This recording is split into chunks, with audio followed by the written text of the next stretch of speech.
Hi, I'm Amy Reyes with Rheumatology Network.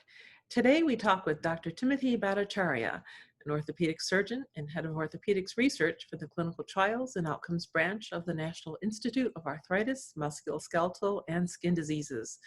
Dr. Bhattacharya and his colleagues recently delved into a question that's been lingering among specialists in musculoskeletal research for a while.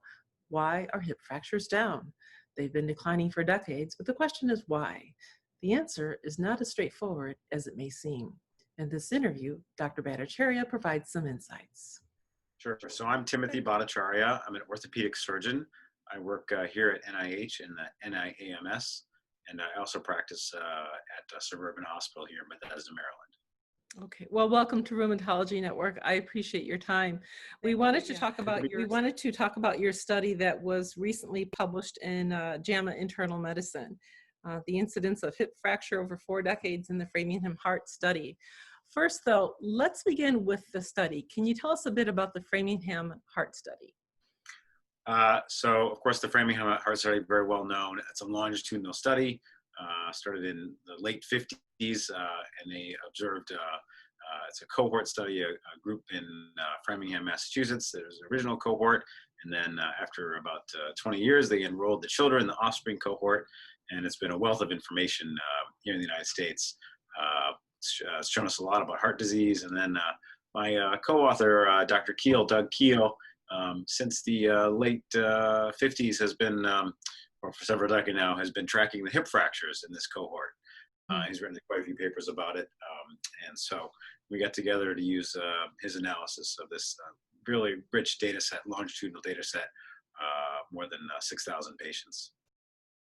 So you found that the incidence of hip fractures has decreased substantially. Is that correct? That's absolutely correct. So how would you explain those findings then? Well, we know that in the United States and in developed countries that the age-adjusted incidence of hip fractures is decreasing over the past 20 years or so. What's unique here is that, first of all, we go way back. We go back into the 60s and the 70s, and we can see that the decline began way back then and progressed into the late 2000s.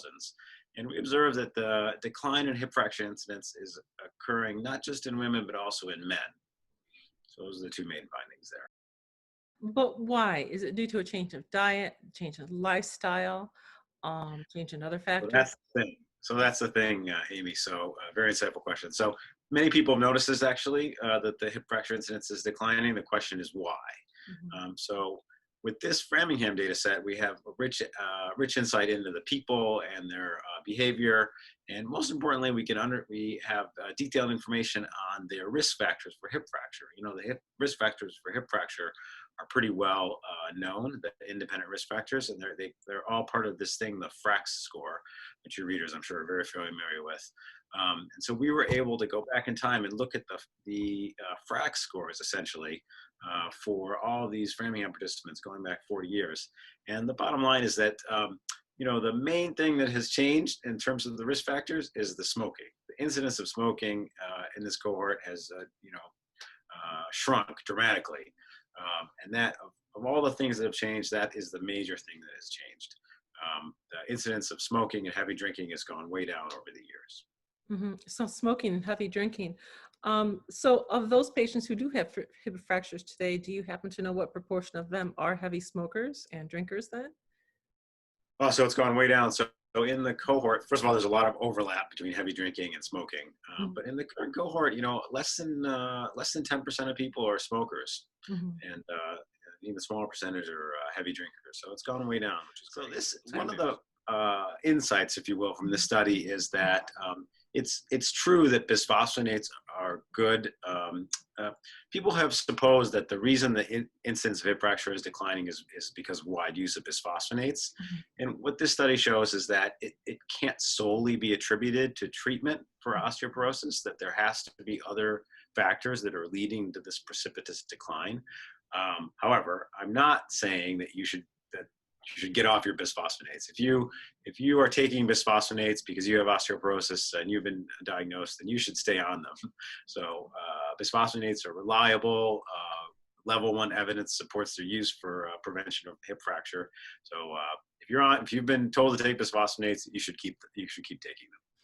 No, I think if you, in order to continue to make a dent in hip fracture incidence, all the efforts to continue screening are very helpful.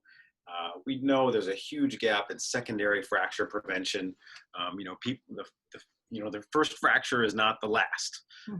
So we have a lot of things we can do in terms of people after, wrist fractures and after proximal humerus fractures, secondary prevention. There's ASBMR has a recent guideline on this, trying to clarify screening and treatment for osteoporosis. So that's a definite way we can make headway.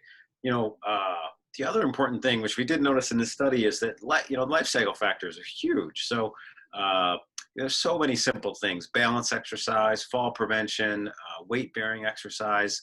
These are all very strong, very reliable preventative measures for hip fracture. So if a general practitioner or a rheumatologist is listening to this interview, what would be your takeaways? Is they're evaluating their next patient with a hip fracture, or someone who is at high risk of having a fracture? What would be your takeaways in terms of, what to consider? What should be foremost in your mind as you're evaluating your patients? Yeah, I think that's a very good question. From this particular study, one takeaway is just a reminder that people who do smoke, quitting smoking is the best thing they can do in terms of lifestyle factors to reduce their chance of hip fracture. Smoking is a strong independent risk factor for hip fracture. So if you're a smoker, you should quit. There are many reasons for it. It's just that simple.